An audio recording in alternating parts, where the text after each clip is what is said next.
There's one rule about debt that works exactly the same for a government as it does for you. You only ever get out from under debt if your income grows faster than the interest you're paying on it. If the interest runs faster than the income, the pile grows no matter what you do.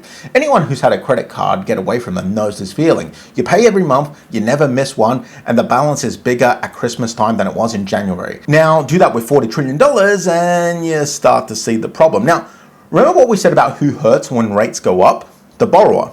If rates increase, that 1.25 trillion that the government pays in interest quickly becomes 2, 3, 4 trillion, and not even the US can afford to pay that. And see, that is the catch. The Federal Reserve is trapped. The Fed will tell you that it has two jobs: keep prices stable, essentially keep inflation low, and keep people in work, keep the unemployment rate low. That's the official mandate, but there's a third thing that isn't written down anywhere. The Federal Reserve is the central bank for the government that owes that $40 trillion. It cannot set the price of borrowing money, interest rates, without also setting what the government pays for its debt, which means every time those 12 people sit down in that room, whatever else is on the agenda, one of the things sat at the table is the borrowing cost of the most indebted country in human history. And the only way the US can manage its debt is through interest rates. There's almost no other way out.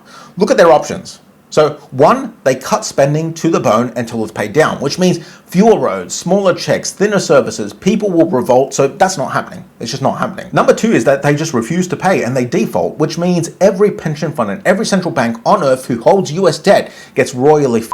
Also, the global economy would just collapse, and it wouldn't surprise me if it triggers World War III. So yeah, they're probably not going to default on their debt. Number three is you tax it out of the people, but people are squeezed dry already, and even if they weren't, try winning an election by raising taxes, which leaves you with option four. You make money smaller. So the debt shrinks without you laying a finger on it. It's like a magic trick if the magician was a psychopath. And I'll tell you why and how that works. So the government still owe 40 trillion. That number doesn't move, but the money halves in value. So that 40 trillion is only worth 20 trillion in today's money. I know that sounds complicated, but it's just like your $10,000. When you put it in the bank and then inflation hits it, it becomes worth about 9,700 in terms of what it could buy today. That's inflation.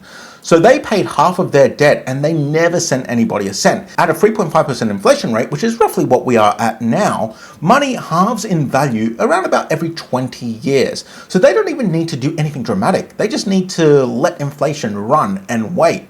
And this is the option that countries throughout history have always taken when they face this problem, because nobody really notices it for years.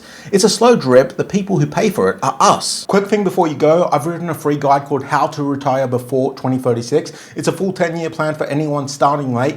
Get out of debt, invest properly, retire on time. Free download, link in the description.